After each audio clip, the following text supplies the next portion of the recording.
firman Tuhan. Jadi bahan renungan kita pagi hari ini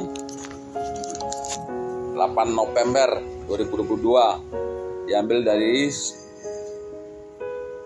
kitab 1 Korintus 3 ayat 1 sampai 9. Demikian firman Tuhan. Perselisihan. Dan aku, saudara-saudara, pada waktu itu tidak dapat berbicara dengan kamu seperti dengan manusia rohani, tetapi hanya dengan manusia duniawi yang belum dewasa dalam Kristus. Susulah yang kuberikan kepadamu, bukanlah makanan keras, sebab kamu belum dapat menerimanya, dan sekarang pun kamu belum dapat menerimanya. Karena kamu masih manusia duniawi, sebab jika di antara kamu ada iri hati dan perselisihan, bukankah hal itu menunjukkan bahwa kamu manusia duniawi dan bahwa kamu hidup secara manusiawi? Karena jika yang seorang berkata, aku dari golongan Paulus, dan yang lain berkata, aku dari golongan Apolos, bukankah itu menunjukkan bahwa kamu manusia duniawi yang bukan rohani? Jadi apakah Apolos, apakah Paulus, pelayan-pelayan Tuhan yang olehnya kamu menjadi percaya, masing-masing menurut jalan yang diberikan Tuhan kepadanya. Aku menanam, Apolos menyiram, tetapi Allah yang memberi pertumbuhan. Karena itu, yang penting bukanlah yang menanam atau yang menyiram, melainkan Allah yang memberi pertumbuhan. Baik yang menanam maupun yang menyiram adalah sama, dan masing-masing akan menerima upah sesuai dengan kepercayaannya sendiri, sesuai dengan pekerjaannya sendiri. Karena kami adalah kawan sekerja Allah, kamu adalah ladang Allah, bangunan Allah. Demikian firman Tuhan. Surat Rasul Paulus kepada Jemaat Korinti disampaikan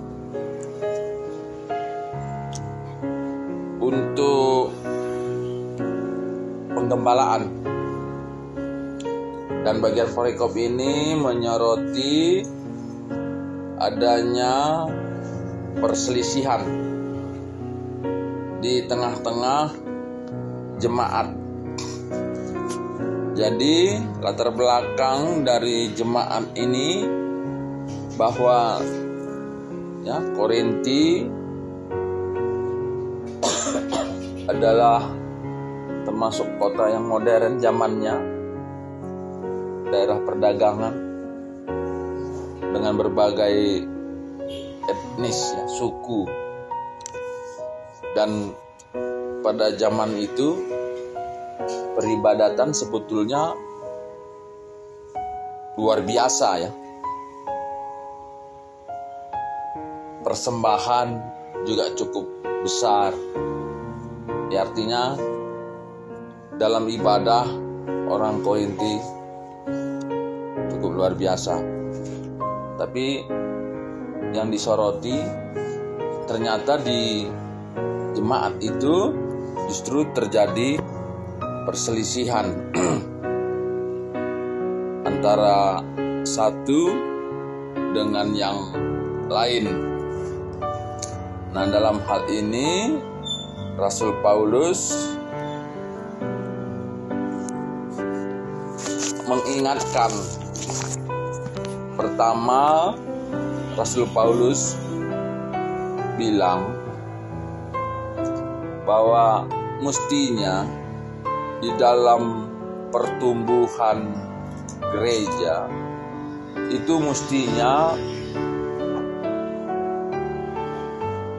dari yang kecil ke dewasa, seperti itu ya. Mestinya kita ini makin lama kita hidup di dalam kekristenan, mestinya makin dewasa. Tapi yang terjadi di dalam jemaat ini, Rasul Paulus menyimpulkan bahwa jemaat ini justru tidak terjadi pertumbuhan. Kalau istilah zaman sekarang, kalau pertumbuhan anak kecil starting tanya ya, tidak ada pertumbuhan. Sepertinya pertumbuhan itu berhenti. Seperti itu. Rasul Paulus bilang, dulu waktu pertama kali kita ketemu, saya memberi kamu susu gitu ya. Karena makanan keras kamu belum bisa menerimanya. Tapi sekarang pun masih susu yang bisa kamu telan. Nasi belum bisa. Nah, itu Rasul Paulus menyimpulkan dari pertumbuhan spiritual, menyimpulkannya seperti itu. Baru diungkapkannya apa yang terjadi. Ada satu perselisihan gitu ya, antara satu kelompok dengan kelompok yang lain. Dan ini menimbulkan berbagai konflik. Ya, timbul iri hati. Jadi waktu itu di samping Rasul Paulus ada juga si Apolos yang saling memberikan firman Tuhan. Nah, tapi justru di dalam jemaat itu terjadi pengelompokan. Nah, ini pun sering juga terjadi di dalam perkembangan gereja-gereja saat ini. Ya. Jemaat itu terkelompok ke gereja ini, ke gereja itu. Dan yang terjadi ada persaingan antar gereja. Nah, ini yang tidak boleh terjadi sebetulnya. Begitu juga dengan satu gereja. Ya, satu gereja. Ada yang pro Sintua ini, ada yang pro Sintua sana. Kalau Sintua ini nanti khotbah, udahlah. Atau Sintua ini nanti yang mimpin pulung jabu-jabu nggak datang. Belum lagi nanti juga di kelompok jemaat. Ya, kelompok jemaat ini pun kadang-kadang kita lihat ada semacam kelompok jemaat nomor 1, kelompok jemaat nomor 2, kelompok jemaat nomor 3. Nah, kelompok nomor 1 dia hanya kerumun di antara kelompok nomor 1 itu aja. Tidak kontak, tidak ada interaksi dengan kelompok 2. Kelompok 2 juga dengan kelompoknya itu aja. Kelompok 3. Sehingga ini membuat satu perpecahan. Nah, Rasul Paulus mengingatkan dalam perikop ini bahwa orang yang seperti itu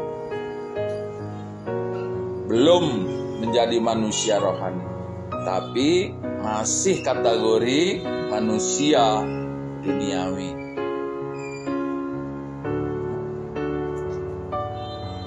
Nah, jadi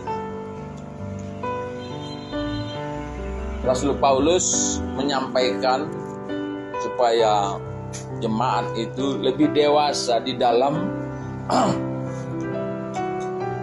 menerima, meresponi pelayanan-pelayanan Tuhan.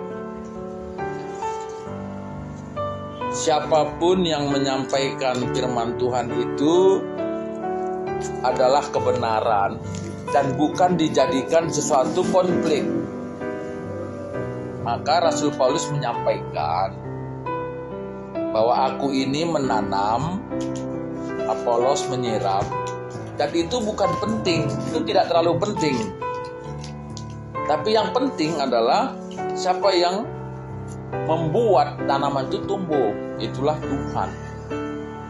Nah, jadi marilah kita pun melihat ketika firman Tuhan disampaikan, siapapun itu, baik orang besar, orang kecil, penetua maupun jemaat, mungkin ketua sektor, mungkin jemaat biasa.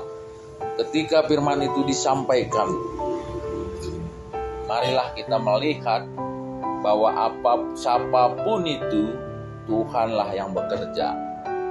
Siapapun yang menyatakan kebenaran bukan semata-mata dari orang itu, tapi oleh karena kuasa Roh Kudus yang berbicara melalui orang itu. Kalau kita lihat zaman Yesus, untuk mengingatkan